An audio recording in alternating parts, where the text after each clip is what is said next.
هم في روضات جنات معرفة يحبرون وارواحهم في رياض ملكوته ينتزهون وأسرارهم في بحار جبروته يسبحون.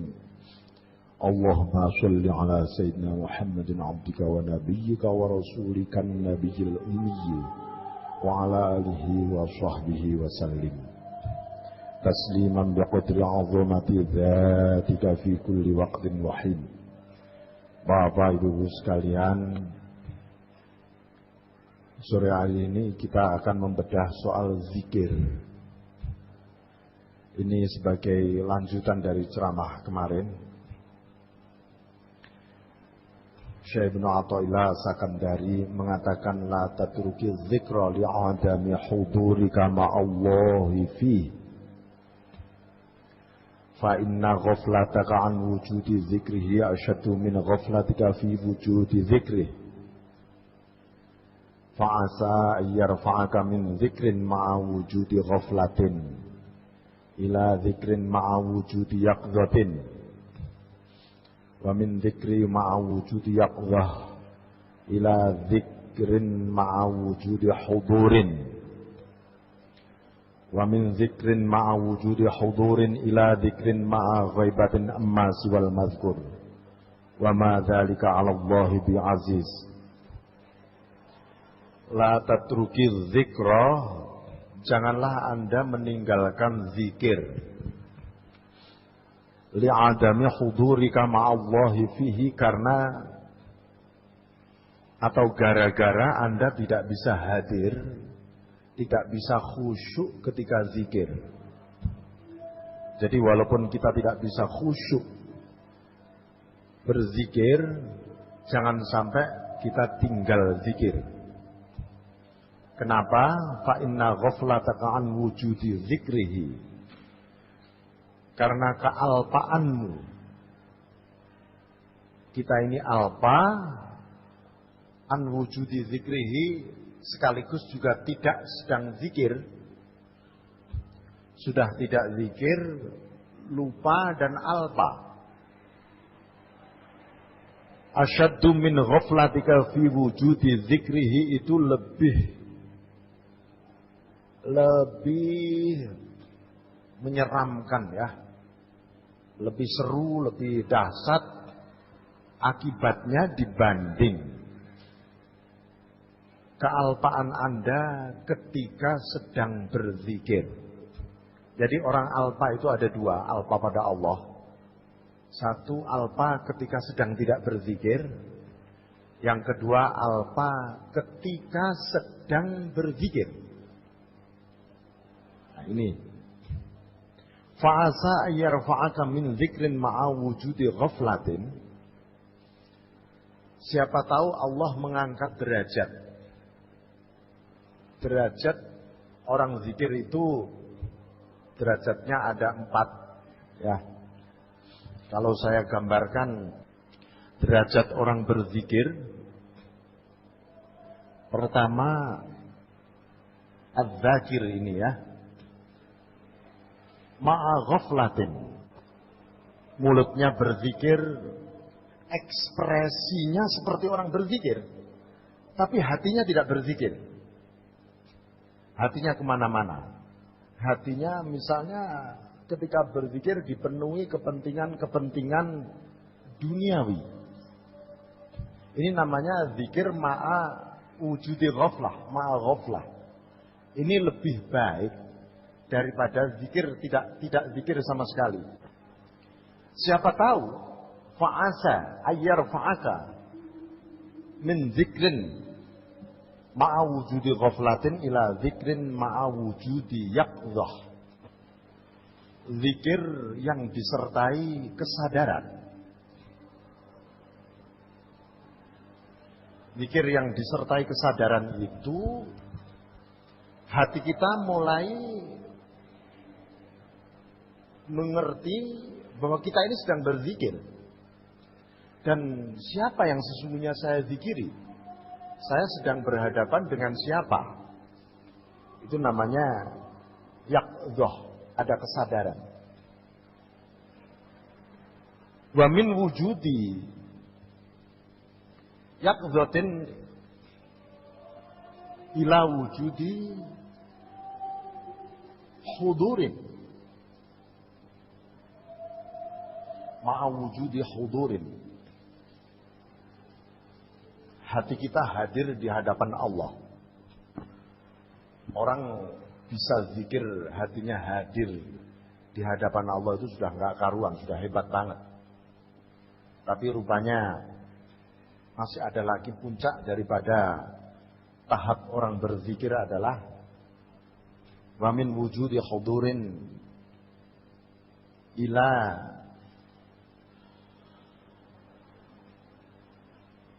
az-zikru amma siwal mazkur. Ini maknanya begitu orang itu berzikir, segala hal selain Allah sirna. Orang lebur di dalam Allah. Itu namanya walladzina jahadu fina ay fillahi. Lebur fana di dalam ilahi. Segala apapun selain Allah sirna. Jadi yang ada hanya Allah saja. Makanya dulu pernah saya sampaikan kisah tentang malaikat Illiyun. Malaikat Illiyun itu adalah satu komunitas malaikat yang dia tidak tahu kalau Allah itu punya ciptaan lain. Allah pernah menciptakan langit, bumi, manusia, malaikat lain, surga, neraka. Dia nggak ngerti. Dia pikir Allah itu hanya menciptakan dia saja. Sehingga Allah tidak memberi khitab, tugas kepada malaikat Illiyin ini untuk sujud kepada Nabi Adam. Karena itu Allah mengkritik iblis. Ketika iblis menolak bersujud. Allah mengatakan am kunta minal alim.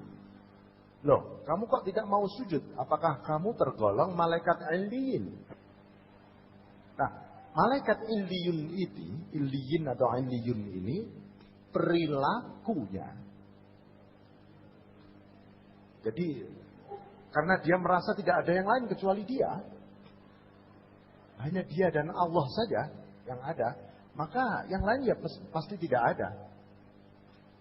Nah, manusia itu diberi derajat lebih tinggi dari Aliyun itu juga bisa. Dan umat Rasulullah SAW ini dihantar supaya tidak sekadar, bahkan lebih dari Aliyun. Nah, ini malaikat Illiyin suasananya adalah hudur, hadir di hadapan Allah, nggak ada yang lain. Nah, ini kita masih naik lagi adzikru amma siwal mazkur, berzikir dari segala hal, jauh dari segala hal selain Allah. Kenapa zikir ini sangat begitu urgent? Bahkan disebutkan dalam salah satu hadis Rasul, afdhalul a'mal zikrullah. Semulia-mulia amal itu adalah berzikir. Loh, kalau begitu sholat gimana? Zakat gimana? Syahadat gimana? Puasa gimana? Haji gimana? Aqimis sholah li zikri. Sholat itu juga dalam rangka berzikir. Kalau berzikir apakah tidak sholat?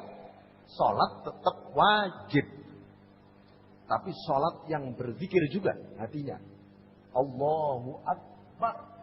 Di sini kabiro walhamdulillahi katsiro wa subhanallah bukrata wa asila. Di hati kita tetap online ya dengan Allah. Nah ini. Puasa juga begitu. Kata di dalam hadis qudsi ya disebutkan asyamuli, puasa itu untukku. Karena itu ketika puasa hatiku untukmu Allah. Aku nggak ingin kehilangan engkau Allah dalam puasa ini. Aku berpuasa dari segala hal selain engkau. Biar hatiku bersamamu terus. Nah, ini karena puasa ini untukku, kata Allah. Wa ana azibi, aku sendiri yang balas. Makanya di dalam ayat tentang puasa itu bunyinya kutiba alaikumusiyam, bukan furido, bukan wujiba, ya, tetapi kutiba. Kutiba itu makna lughahnya artinya dicatat. Maksudnya apa? Sebelum masuk bulan puasa itu ada listing catatan Allah tentang so'imin so'imat, tentang orang-orang yang berpuasa. Jadi kalau kebetulan nama kita tidak ada di sana, di catatan itu, dilalah kata orang, kersanya Allah, ya, itu kita ya nggak puasa pada bulan itu. Nggak tahu ada sebab apa, yang penting kita nggak puasa tiba-tiba. Itu karena apa? Memang nama kita nggak ada. Nah ini. Karena itu Allah, sepertinya Allah sendiri yang mencatat pahalanya orang puasa. Wa ana azibi, aku sendiri yang membalas. Jadi puasa itu, ya apakah puasa Ramadan, puasa Senin Kemis, puasa Rojab, puasa Yaumul Bid, puasa-puasa yang lain, ya itu Allah sendiri. Jadi ketika Anda besok nawaitu puasa misalnya, beberapa hari ya, hati Anda memang sedang akan terus-menerus bersama Allah. Itu bagian dari apa? Ya itu juga zikir namanya. Nah, Rasulullah juga bersabda, "Addabani Rabbi fa ahsana ta'dibi." Allah mendidik, Tuhanku mendidik adab. Adab itu lebih dalam dibanding akhlak. Ada adab, ada akhlak. Kalau adab itu adalah budi pekerti jiwa, budi pekerti rohani, itu namanya adab. Tapi kalau akhlak, itu namanya budi pekerti jasmani. Nah, gampangnya begitu saja. Nah, Allah itu mendidik sendiri kepada Nabi adab, perilaku rohani, gerak-gerik hati. Fa'ahsana ta'dibi, sehingga Allah juga memberikan pendidikan yang sangat baik bagi pendidikan budi pekerti rohaniku. Nah ini. Kenapa? Di dalam pendidikan itu supaya hati kita tidak sesat, hati kita tidak dialpakan oleh pesona-pesona selain Allah. Hati kita terus-menerus tidak terhijab oleh peristiwa kehidupan, oleh suka duka di dalam kehidupan, oleh enak dan tidak enaknya di dalam hidup ini. Karena manusia itu di dalam 24 jam ini mungkin ada sekian jam yang kehilangan Allah. Maunya Allah itu, Rasulullah itu gak kepingin hamba-hamba Allah ini kehilangan Allah. Tetapi sesungguhnya justru sangat mengherankan. Kalau nggak salah di belakang nanti ya akan kita sebutkan, sangat mengherankan. Ada satu faktor, ada sesuatu di mana sesuatu itu tidak pernah bisa lepas. Malah ingin lepas. Padahal mustahil lepas. Kalau lepas ini mengherankan. Begitu juga kita. Kita ini dalam kondisi apapun, ya, sedang bangun, sedang tidur, sedang kerja, sedang ibadah, sedang apa saja, gak akan pernah bisa lepas dari Allah. Gak bisa. Tapi anehnya manusia itu pengen lepas terus dari Allah. Coba Anda lepas dari Allah berapa waktu, berapa kali, dalam satu hari ini saja. Padahal kita nggak akan pernah bisa lepas dari Allah. Bismillahirrahmanirrahim. Nah, dengan zikir itu para muqarrabun, Orang-orang yang terus-menerus takarub kepada Allah itu menanjak hatinya. Naik, naik, naik. Nah ini. Dengan zikir pula rahasia-rahasia yang ada di dalam kaum arifun. Orang-orang yang mengenal Allah, orang-orang yang ma'rifat kepada Allah. Itu memancar. Nah, pancarannya itu menimbulkan rahmat. Karena merekalah adalah pewaris Nabi. Al-ulama warasatul anbiya. Para ulama itu pewaris Nabi. Ulama yang mana? Ya ulama yang al-arifun billah. Ulama-ulama yang mengenal Allah. Dia juga mewarisi rahmatan itu tadi. Nah, salah satu yang bisa menyalakan cahaya rahmat itu adalah zikrullah. Ini sehebat apapun ilmunya para ulama, para cendekiawan, ya, tentang Islam, tentang Allah. Tetapi kalau tidak ada zikrullah, nah, itu ya seperti pabrik. Sebesar apapun pabrik itu tidak akan pernah bergerak, berbunyi, memproduksi kalau tidak ada dinamo yang digerakkan itu. Nah, dinamonya jiwa kita ini adalah zikrullah. Ini pabrik rohani baru hidup. Makanya hayatul qalbi bizikrillah, hidupnya hati dengan zikir pada Allah, dan matinya hati wa mautul qalbi bil ghaflah. Matinya hati itu dengan alpa.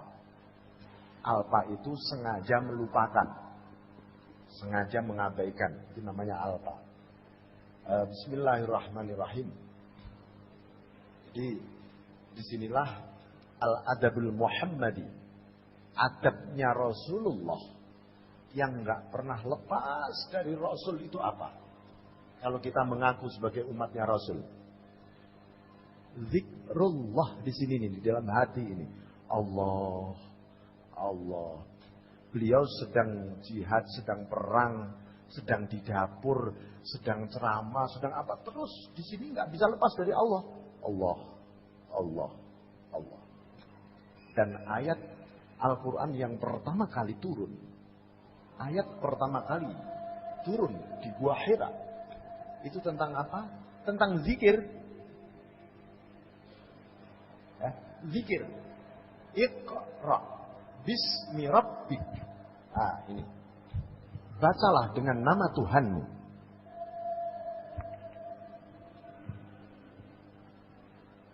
Iqra bismi rabbik.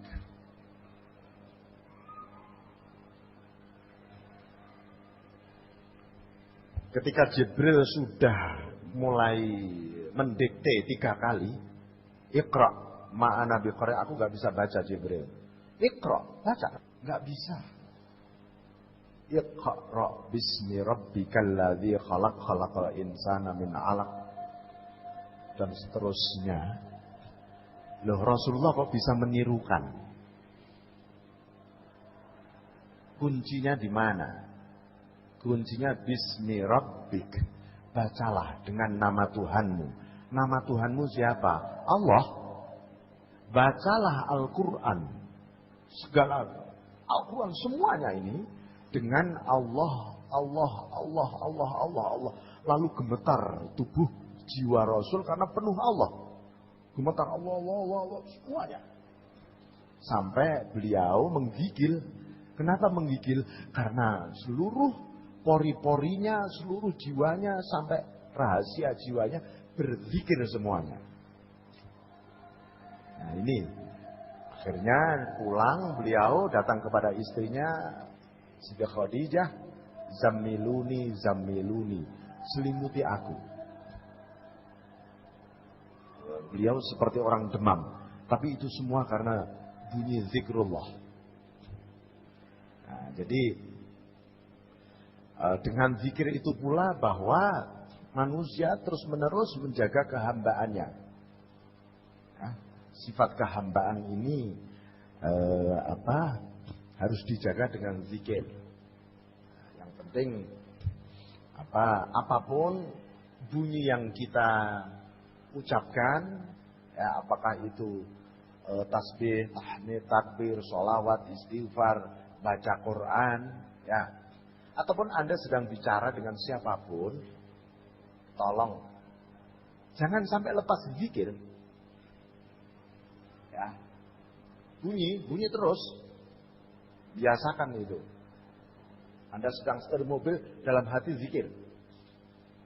Anda sedang jualan, zikir dalam hati saja.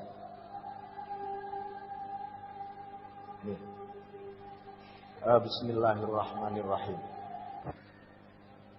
Jadi Allah itu memang memberikan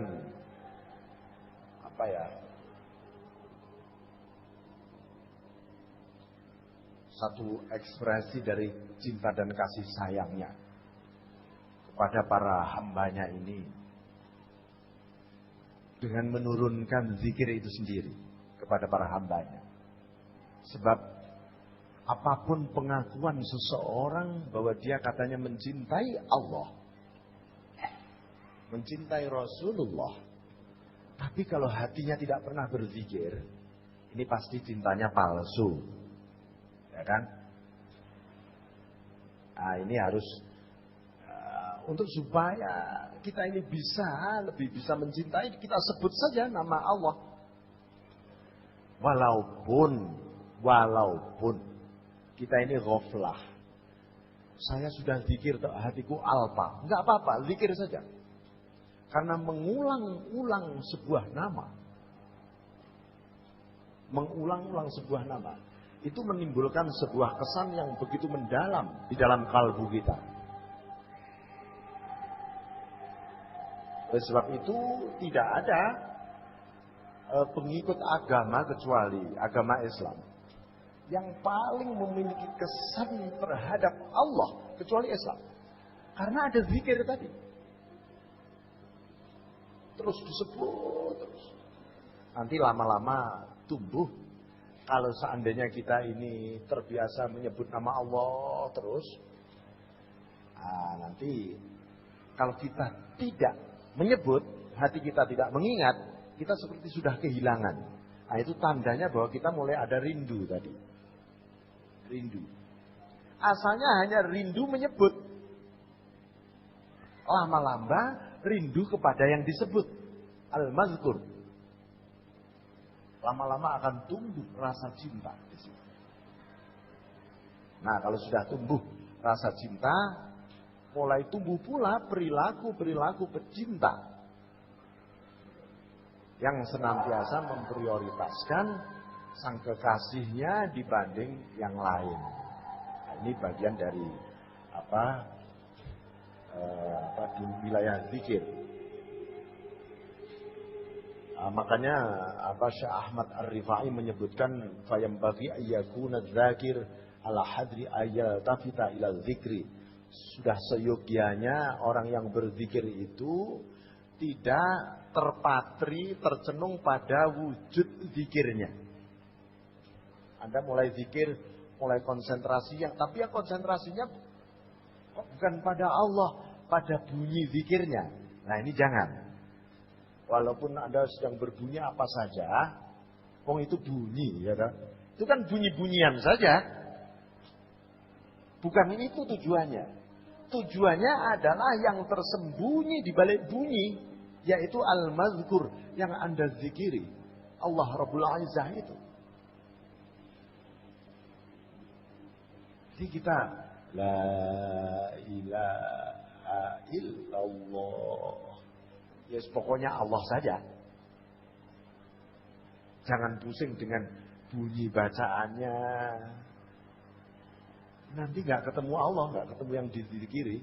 Jadi itu artinya juga Allah, ilaha juga Allah, ilah juga Allah, Allah juga Allah. Sudah konsentrasi hati kita ke sana saja. Karena setiap huruf di dalam la ilaha illallah itu semuanya adalah asma Allah. Semua asma Allah. Jadi dengan begitu sangat agung bunyi yang kita ucapkan itu, karena setiap huruf yang menyusun itu saja sudah terdiri dari nama-nama Allah.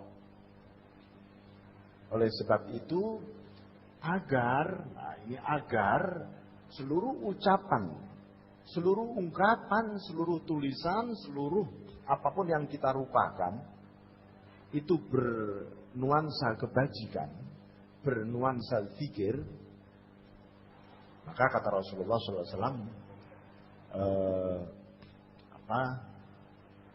kita ini harus berbicara yang baik misalnya.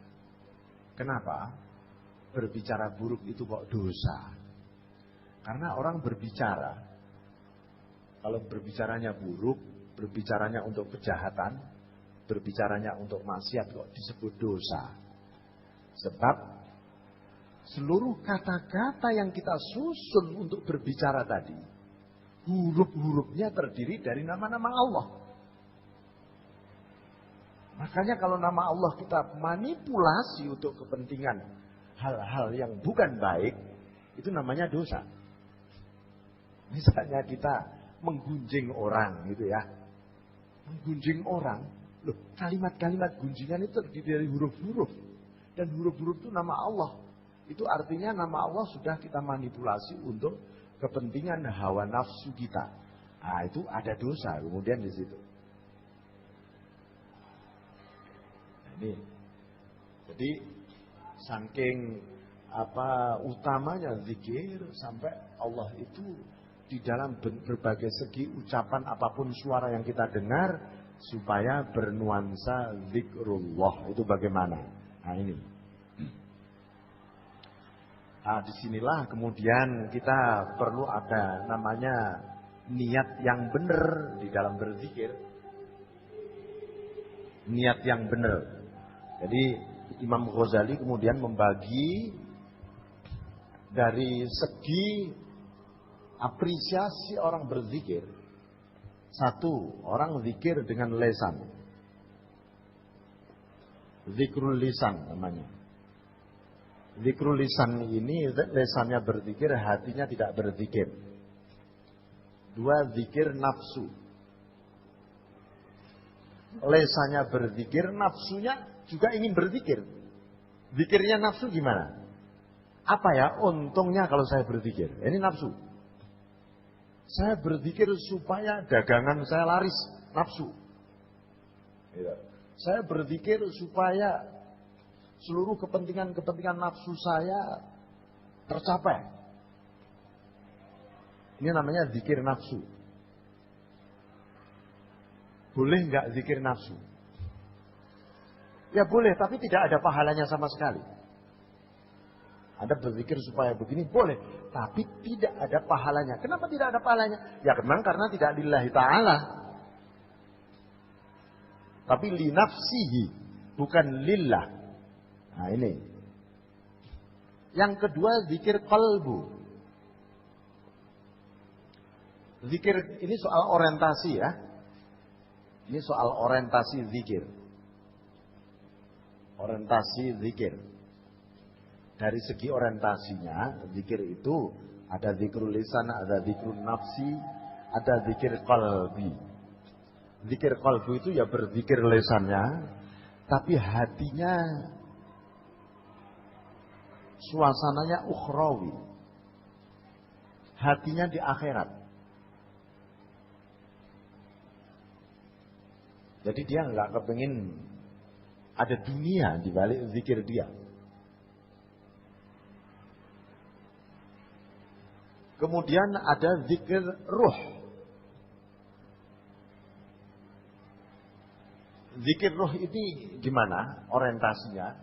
Zikir ruh ini adalah orientasinya sudah pasca ukhrawi. Dia hanya kepingin ridho dan cinta. Aku berzikir hanya ingin ridho dan cintamu Allah. Itu roh kita, rohaniah kita ya. Makanya ketika nama Allah itu disebut, wa idza dzukirallah wajilat qulubuhum. Ketika nama Allah itu disebut, maka gemetar hatinya. Yang menggetarkan hati itu tadi siapa? Yang menggetarkan hati itu adalah roh kita. Gemetar. Karena apa? Karena dia hanya ingin ridho dan cinta di situ. Lalu ada lagi zikir sir. Zikir sir, rahasia roh. Apa? Zikir sir itu adalah az-zikru. Nah ini. Amma siwal mazkur. Jadi az-zikru amma siwal mazkur itu hanya Allah saja yang ada, bahkan lalu posisi sir itu adalah seperti dikatakan di dalam Al-Quran, wallahu khairudz dzakirin. Allah lah sebaik-baik yang berzikir. Maksudnya gimana? Dia sendiri sudah tidak merasa berzikir. Seluruh gerak-gerik zikirnya itu adalah sebagai instrumen ilahiyah. Yang menggerakkan zikir dia juga Allah. Yang memotivasi zikirnya juga Allah. Kemana zikir itu yang menuju Allah, semuanya semua. Itu yang disebut wallahu khairudz dzakirin. Nah, Allah sebaik-baik yang berzikir itu maknanya adalah zikirnya sir itu tadi. Nah, ini. Bismillahirrahmanirrahim. Karena itu salah satu adab, saking agungnya zikir ini, ketika kita berzikir, adab hati kita ya harus kita jaga. Suasana takzim kepada Allah, mengagungkan Allah ketika kita mulai berzikir harus sudah ada. Ya, jangan hewe sambil zikir sebagai sampingan. Wah ini ya, jangan. Betul-betul kita ini menghadap Allah. Kita ini menghadap Allah. Makanya dulu ada Abu Utsman Al-Makki ya. Ketika beliau ini terus-menerus menjaga hatinya supaya terus-menerus berzikir sampai beliau nggak bisa tidur. Suatu ketika diberi makanan oleh kawannya, dia makan cukup enak makanan itu. Tapi makanan itu membuat beliau ngantuk. Begitu ngantuk, mimpi dimarah-marahi oleh bidadari. Apa kata bidadari? Saya sudah 500 tahun menunggu Anda, merindukan Anda, tanpa sedikit pun mataku berkedip. Apalagi tidur, katanya. Bayangkan. Jadi ini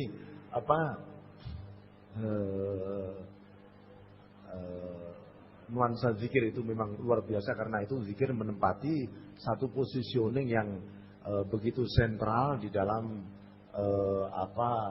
proses metabolisasi rohani kita, proses pertaubatan kita, proses keinginan kita untuk naik.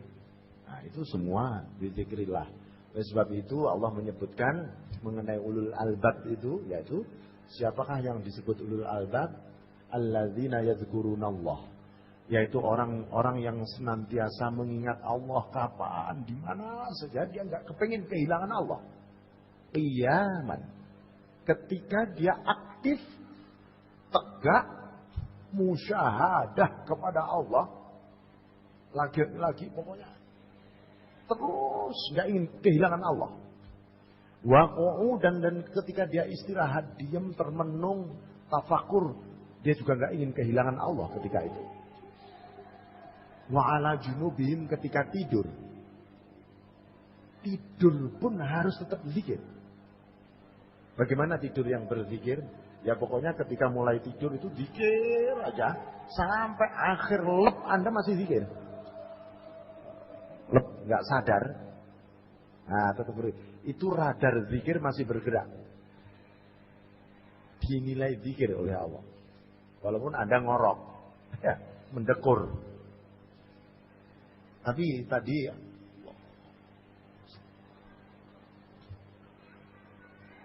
nah ini, itu namanya yang oleh Rasulullah SAW dicontohkan nama ainuhu walayanamu qalbuh. Rasul itu matanya tidur, hatinya tidak tidur. Terus bersama Allah. Bersama Allah.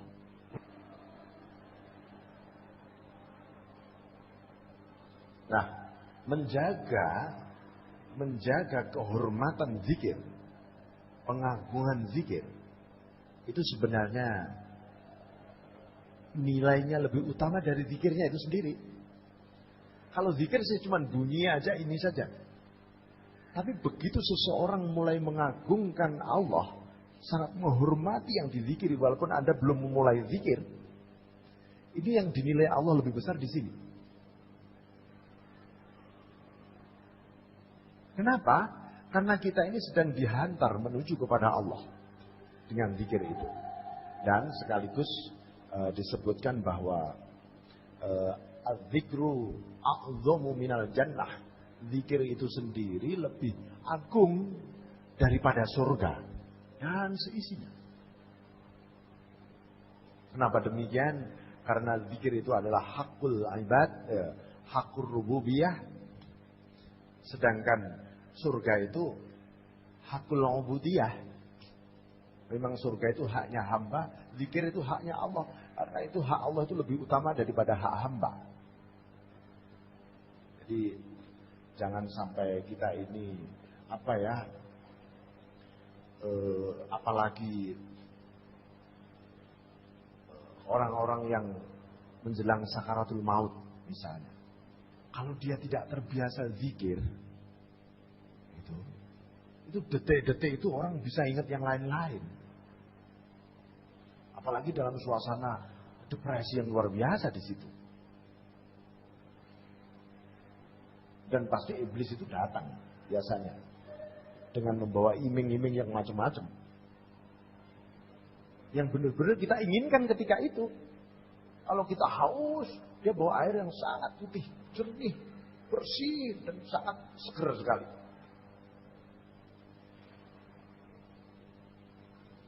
Kalau kita lagi panas sekali, dia mengiming-iming suasana sejuk, indah, macam-macam, menjelang itu. Nah, kalau manusia tidak terbiasa zikir, ini nanti hatinya atos, keras. Nah, kalau hatinya keras, jadi sombong. Maka Allah itu bisa tersingkir menjelang sakaratul maut itu nanti. Na'udzubillah min dzalik. Ya, jadi makanya ini karena kebiasaan latihan terus, kita ini terus-menerus mengingat Allah terus saja. Nah, nanti kepekaan kita kepada Allah itu akan tumbuh dengan sendirinya. Ya. Yang kita asah itu kepekaan hati kita dengan Allah, bukan kepekaan kita pada rahasia Allah, bukan kepekaan kita kepada makhluk Allah. Saya supaya peka dengan hal-hal gaib. Wah, ini malah serem nanti. Itu malah tidak boleh. Kepekaan hati kita kepada Allah itu. Ini yang benar-benar diharapkan oleh Allah. Ya. Bismillahirrahmanirrahim.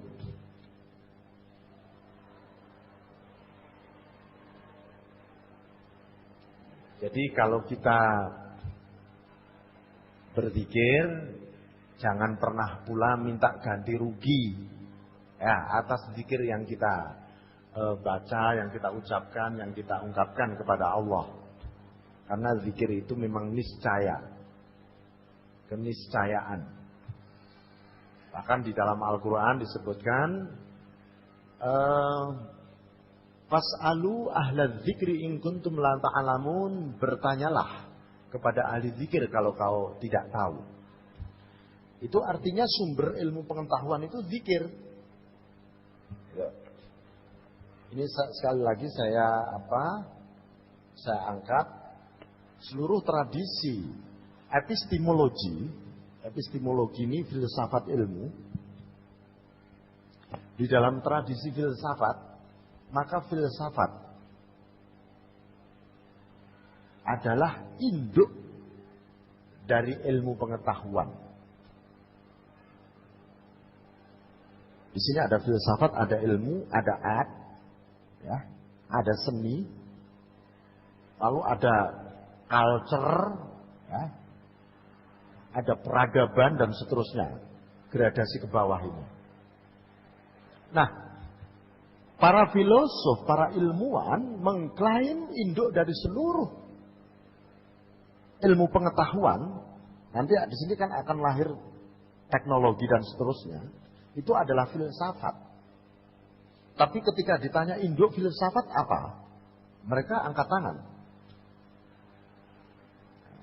Induk filsafat di dalam Al-Quran adalah ahlu dzikr, ahli zikir. Fas'alu ahla dzikri in kuntum la ta'lamun. Bertanyalah kepada ahli zikir kalau kamu tidak berpengetahuan. Bukan kepada ahli zikir, bukan kepada ulama, bukan kepada, tapi ahli zikir. Allah menyebutkan dengan kata ahli zikir, bukan ahlal ilmi, bukan ahlal fikri, bukan ahlal aqli. Ya, tapi langsung itu pasti memiliki rahasia luar biasa di situ. Apa induk dari ahlu zikr? Induk ahlu zikr adalah qaulul la ilaha illallah. Ucapan la ilaha illallah itu induknya zikir. Induknya la ilaha illallah apa? Tauhid.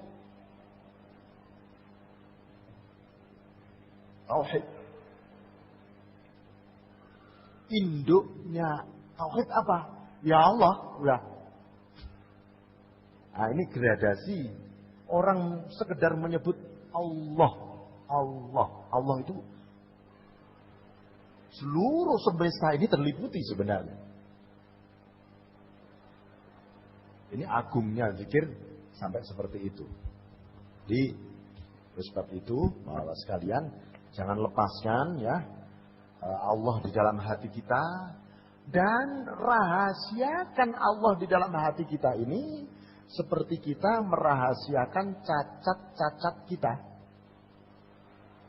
Semua orang punya kelemahan, punya cacat, dan pengennya merahasiakan kan. Allah juga harus dirahasiakan.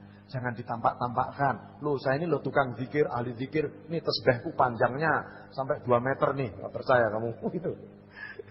Ini namanya menampak-nampakkan Allah. Rahasia yang ada di sini. Nah, ini harus disembunyikan Allah. Ini mulia, agung, rahasia. Agar apa? Karena iblis, setan terus-menerus mengintai. Di mana ya kelemahan hamba Allah ini? Di mana ini bisa saya curi ini imannya? Terus harus kita sembunyikan, kita pagari, kita openin terus. Itu ya supaya apa? Supaya terus istiqomah zikrullah ini tidak tergoda. Tidak tergoda. Nah, ini penting. Jadi apa sih sebenarnya gantinya Allah mengganti orang-orang berzikirnya apa sebenarnya? Apa? Sesungguhnya saking agungnya zikir sampai Allah itu mengatakan, hei hambaku, kamu jangan minta ganti macam-macam, yang lain-lain jangan. Aku sendiri gantinya. Loh, ini dahsyat bukan main. Dan bukan main-main Allah. Aku sendiri gantinya. Zikir. Makanya hati kita ya, takzim kita kepada Allah, rasa menghormati kepada Allah ketika berzikir harus ditumbuhkan betul, karena Allah sendiri. Allah sendiri. Nah ini. Jadi warubbama yuridul arifu ayadhkurahu fayahiju fi sirrihi awaju ta'zim wal haibah fayakillu lisanah wa yatiru fu'adu min ijlalil wahdaniyah thumma yabdu lahu syu'a'u syauq wal mahabbah min hujubil qalbi wal ulfah fatantahi himmatu ila saratitil uluhiyah wa dini rububiyah biiznillah. Nah, ini di antara buah zikir, ini contohnya. Saya kira ini satu ungkapan yang luar biasa. Kadang-kadang orang yang ma'rifat kepada Allah, begitu dia mulai berzikir, dibukakan pintu takzim, pengagungan kepada Allah, sampai lesannya ini keluh. Sampai tercekat sampai untuk mengungkapkan keluh banget. Lalu dia seperti membisu di situ. Lalu muncullah apa yang disebut hatinya seperti mulai terbang dengan sayap-sayap roh tadi, membawa jiwa sir tadi fi ijlalil wahdaniyah, di dalam satu alam yang disebut pengagungan kemahatunggalan Allah di situ. Wah, itu begitu dahsyat di situ. Tsumma yabdulahu syu'a'u syauq wal mahabbah, lalu memancarlah pancaran kerinduan dan cinta luar biasa dari sang arif tadi. Ketika hijab di hatinya sudah mulai terbuka, maka himmahnya, hasratnya, ketika nyampai pada satu pantai batas-batas di sana yang disebut saradiqatul uluhiyah. Jadi ada satu wahana uluhiyah di situ, maka dengan izin Allah, orang hamba ma'rifat yang berzikir ini tadi, dia masuk di dalam medan rububiyah, lebur fana di sana. Nah, inilah karena itu di sini seorang hamba baru akan memahami akan ada di dalam Al-Quran, itu ada innallaha yaf'alu ma yasha yuridu ma yasha bima sya mimman sya. Banyak sekali masya Allahnya di situ, baik yang ma yasha, bima yasha, lima yasha, mata yasha, kaifa yasha. Itu baru kita pahami masya Allahnya, apa yang dikehendaki Allah di situ. Contoh, Allah memberikan rizki kepada orang yang dikehendaki. Apa ini maksudnya ini? Kalau kita tidak pernah berzikir, nggak pernah bisa memahami itu. Walaupun akan kita uraikan, yang disebut kehendaki itu begini-begini, tetap saja mentah saja itu. Di mata hati kita ini loh, di dalam persepsi hati kita, iya sih, tapi nggak bisa masuk ini. Harus ada zikrullah. Nah, ini. Bismillahirrahmanirrahim. Wa ma dzalika 'ala Allahi bi'aziz. Dan ketika Allah itu meningkatkan derajat zikir orang dari satu ke satu, tingkat ke tingkat yang lain, itu tidak ada yang akan pernah bisa menghalangi. Tidak ada yang bisa menghalangi. Dan sesungguhnya naiknya derajat kita dari zikir yang alfa menjadi sadar, menjadi hudur, menjadi lebur tadi, itu semua dikehendaki Allah. Bukan karena ikhtiar kita, bukan. Kita ini hanya instrumen saja. Tugas kita menyiapkan instrumen ini sebaik-baiknya. Kalau sudah baik, mobil itu sudah kita pasang, semua udah bagus semua. Yang starter Gusti Allah sendiri. Yang starter Allah, tinggal jalan kita. Tugas kita, bagaimana itu mobil bagus, olinya bagus, bensinnya penuh. Itu semua mestinya bagus semua setiap hari. Kalau ada yang kotor dibersihin dengan istighfar dan seterusnya. Ah, begitu starter, jalan. Hati kita itu digereng oleh Allah. Oh iya, kemana jalan dia? Ya menuju Allah juga, bukan kemana-mana. Nah, ini baik. Itu Bapak, susu sekalian, mungkin ada hal-hal yang perlu kita diskusikan, silakan. Dan tadi para sekalian bila kita dengarkan bersama kajian tentang zikir, barangkali dari bapak-bapak maupun ibu-ibu sekalian yang mau mendiskusikan, silakan. Mangga dari ibu-ibu. Begini Pak Kiai, saya mau menanyakan, pengamalan melahirkan suatu pengalaman. Di setiap zikir, setiap orang yang mengamalkan zikir, pengalamannya beda-beda.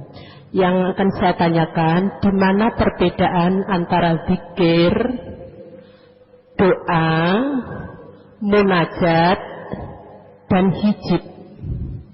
Di mana perbedaan itu semua? Mohon penjelasannya. Terima kasih.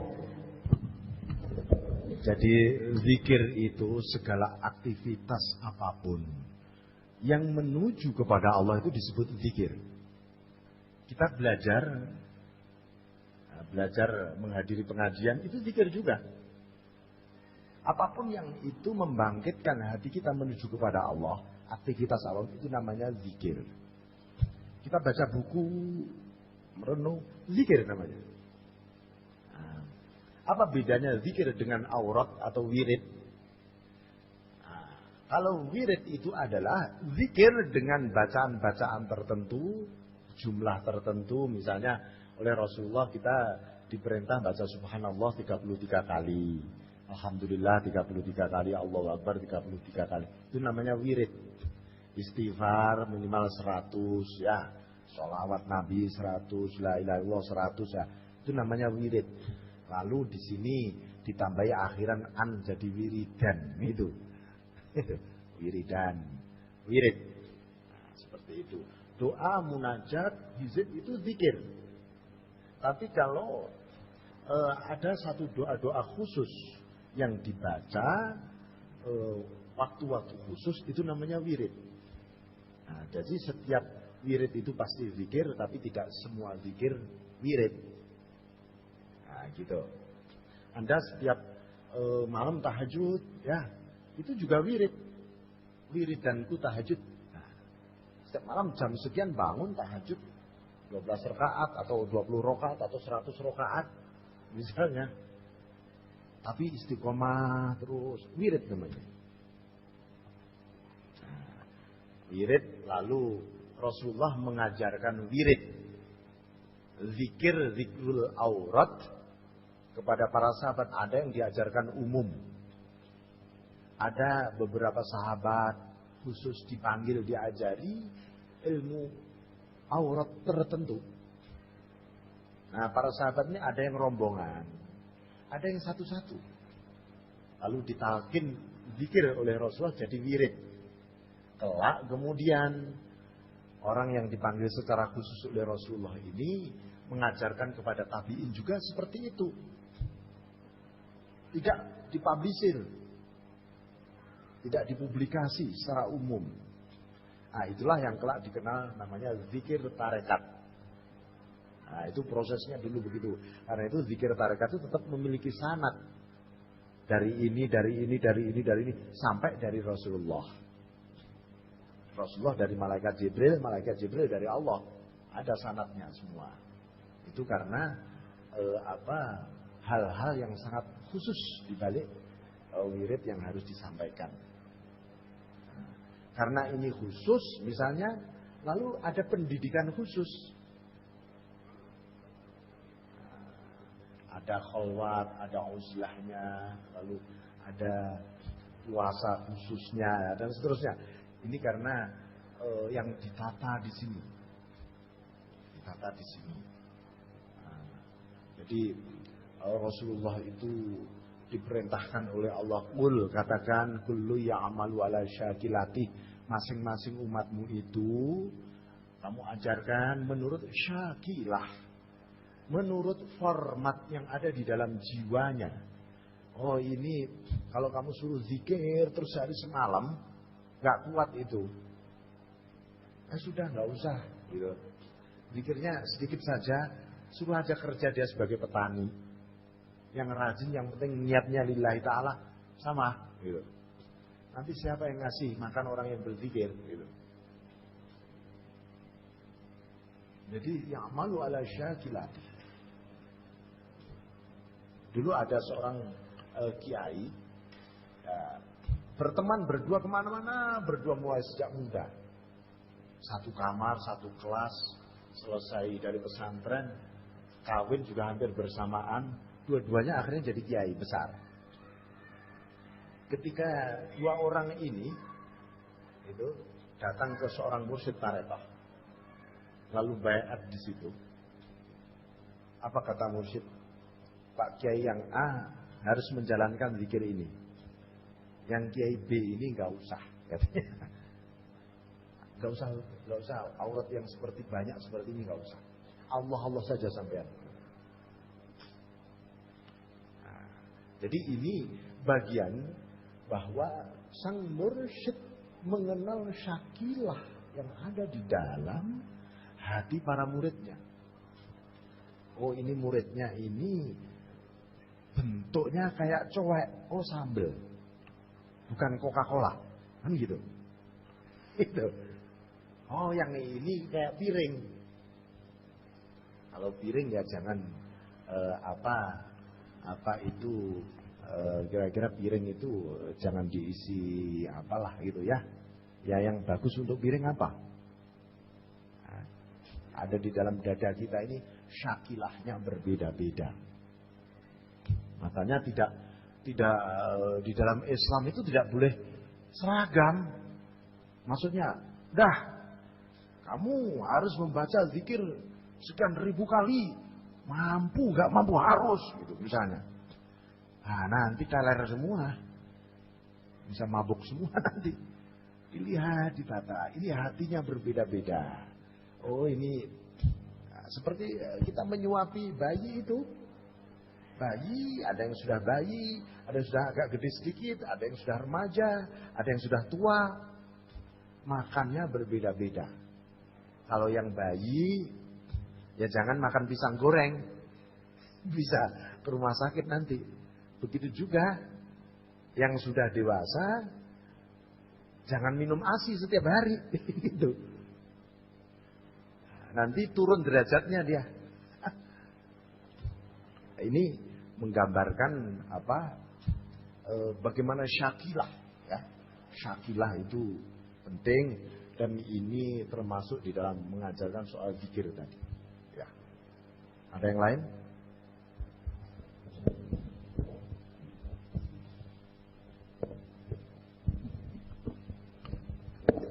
Assalamualaikum warahmatullahi wabarakatuh. Pak Kiai, saya masih agak bingung ini.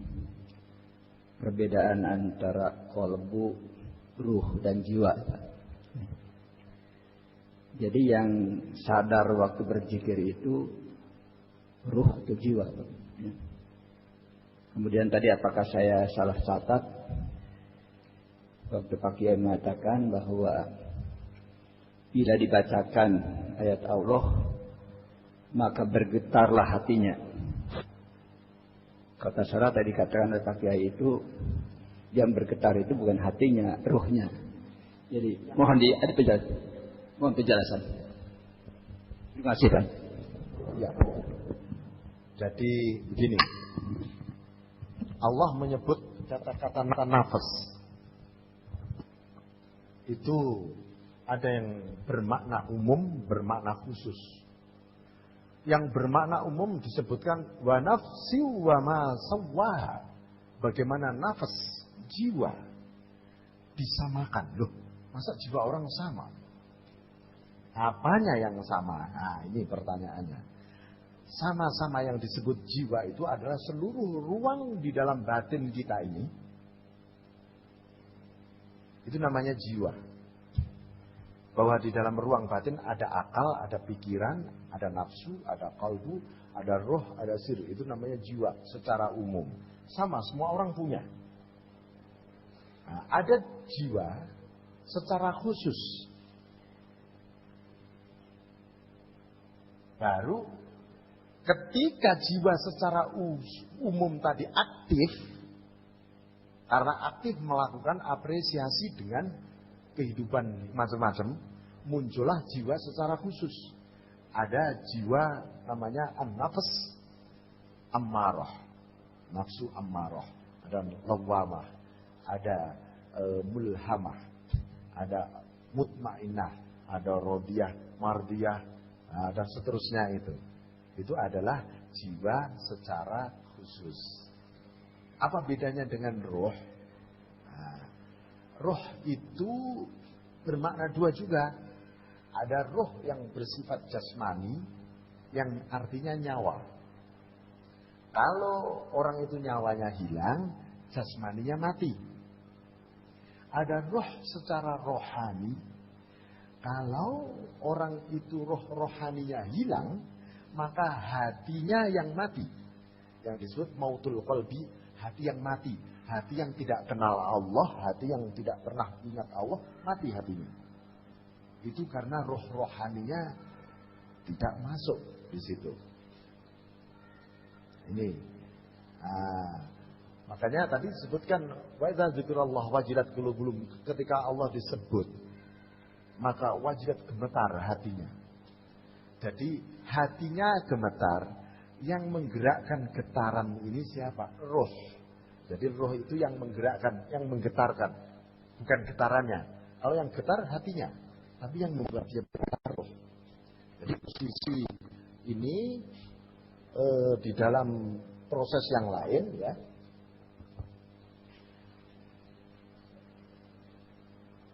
Kalau saya buat lingkaran lain lagi, jadi ini yang paling tipis di dalam wilayah batin kita namanya sodr, dada.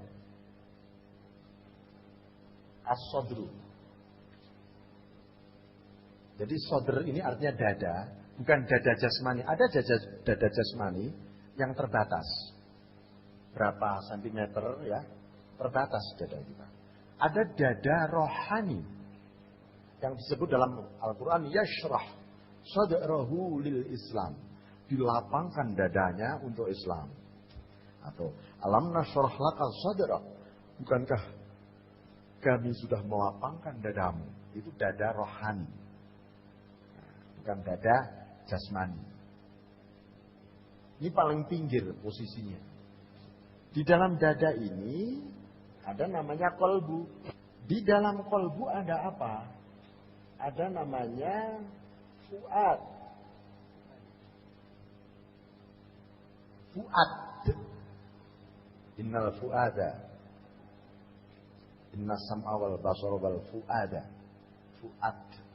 Fuad itu bedanya apa dengan kolbu? Fuad itu di dalamnya kolbu, masih. Nah, di dalam fuad ada apa? Di sini ada al-lubbu. Orang Indonesia menyebut lubuk hati paling dalam. Al-lubbu. Al-lubbu ini hubungannya, kalau al-lubbu hubungannya dengan sir, kalau fuad hubungannya dengan roh. Nah, jadi itu hampir sama, tapi ini soal tugas fungsi yang berbeda saja. Tapi apresiasinya, lub ini hubungannya dengan sir, tadi di sana itu. Kemudian fuad ini hubungannya dengan roh. Karena itu orang jatuh cinta, tiba-tiba dredeg itu tempatnya di fuad, bukan di lub. Gemetar, menggetarkan hatinya.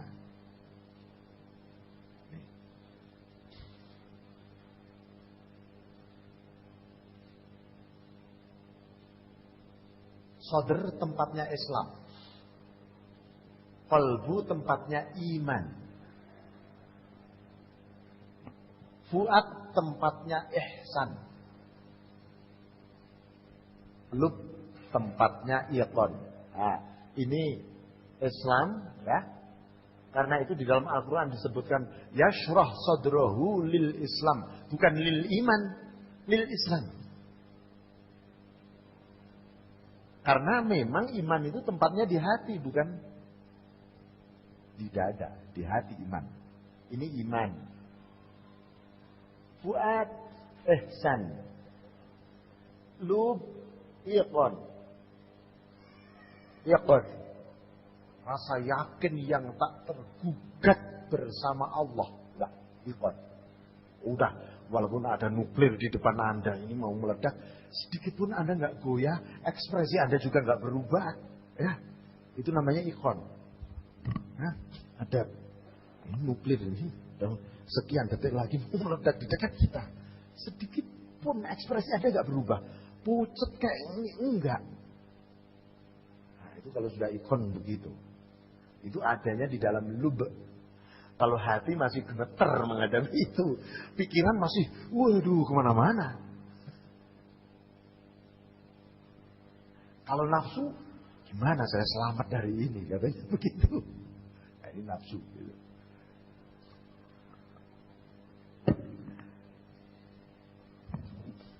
Jadi begitu. Mungkin ada yang lain barangkali.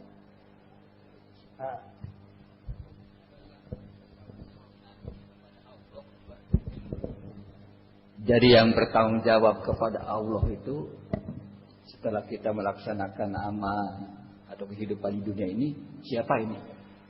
Apakah roh, hati, atau jiwa? Maaf ini. Ya. Makanya di Al-Quran inna sam'a wal basara wal fu'ada innahu kana mas'ula. Gimana itu? Bahwa mata, telinga, dan fuad akan dimintai pertanggungjawaban di hadapan Allah. Sebenarnya apa? Mata dan telinga ini mewakili aspek zahir. Fuad mewakili aspek batin. Nah, lahir dan batinmu akan dimintai pertanggungjawaban oleh Allah. Karena aspek lahiriah kita ini kan suka diwakili ini. Mata memandang, telinga mendengar. Nah, fuad itu di dalamnya hati itu sangat mempengaruhi kamu dulu bagaimana fuad. Kok nggak bisa menembus hatinya si hamba ini. Nah, ini makanya dimintai pertanggungjawaban di situ. Bahwa kelak lain lagi urusannya soal tangan kita akan bicara, kaki kita akan bicara, mata kita bicara. Nah itu soal lain. Soal lain. Makanya Allah itu catatannya tidak pernah berubah. Semua terekam. Hanya saja Allah juga punya sifat maha mengampuni. Mukaffirudz dzunub, menghapus dosa-dosa. Ya, bisa saja mau-maunya Allah menghapus dosa si hamba gitu ya. Karena ini rapornya kok merah semua ini. Tapi ternyata di dalam catatan malaikat memang merah semua. Adalah hijau itu sedikit. Tapi begitu dia mau dihisab, berdebat ini dengan malaikat. Kamu harus ke neraka dulu. Ya 1.000.000 tahun dah. Katanya begitu. Enggak. Ini rapormu merah. Ya biarin merah katanya begitu. Berdebat ini si hambanya akhirnya malaikat lapor kepada Allah. Ya Allah, ini ada satu hambamu yang kontroversial. Ini gimana ini? Siapa namanya? Oh si Fulan. Lihat. Oh iya. Langsung ke surga. Loh, kenapa Allah? Ya saya punya catatan-catatan pribadi dengan si hambaku itu. Yang kamu tidak bisa mencatat. Apa catatan yang tidak bisa? Amaliah yang tidak bisa dicatat oleh malaikat. 1. Keikhlasan kita. Tidak bisa dicatat. Zikir Anda di dalam hati demi Allah. Tidak dicatat oleh malaikat. Allah sendiri yang mencatat.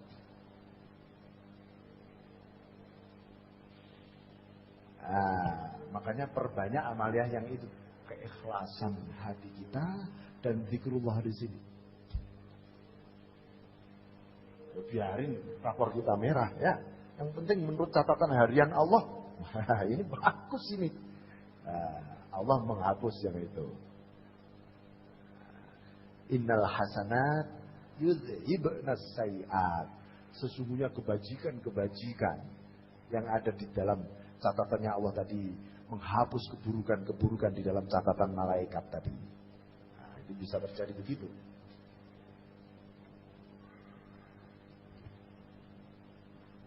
Baik, Bapak, Ibu sekalian, saya kira begitu, dan saya mohon maaf. Yang penting kita jaga niat kita yang ikhlas, yang lillahi ta'ala. Jangan berzikir untuk supaya tentram hatiku, jangan. Ya, berzikir tentram itu adalah hikmah atau akibat dari zikir, bukan tujuan zikir. Tujuan zikir adalah menuju kepada Allah. Kalau toh pun ada motivasi demi meraih ridho dan cintanya Allah saja. Ya. Bahwa soal tentram itu bonus-bonus saja dari Allah. Ya. Jadi jangan, tujuannya bukan itu. Tujuannya tetap li wajhillah. Fa aynama tuwallu fa thamma wajhullah. Kemanapun engkau menghadap, di sanalah serasa Allah terus. Ah, itu zikir. Itu zikir. Zikir jadi rasa nanti. Engkau di mana-mana kok engkau saja Allah ini. Nah, ini. Saya kira begitu. Wa'afu minkum. Billahi taufiq wal hidayah wal ridha wal inayah. Wallahu muwaffiq ila aqwamit thoriq. Assalamualaikum warahmatullahi wabarakatuh.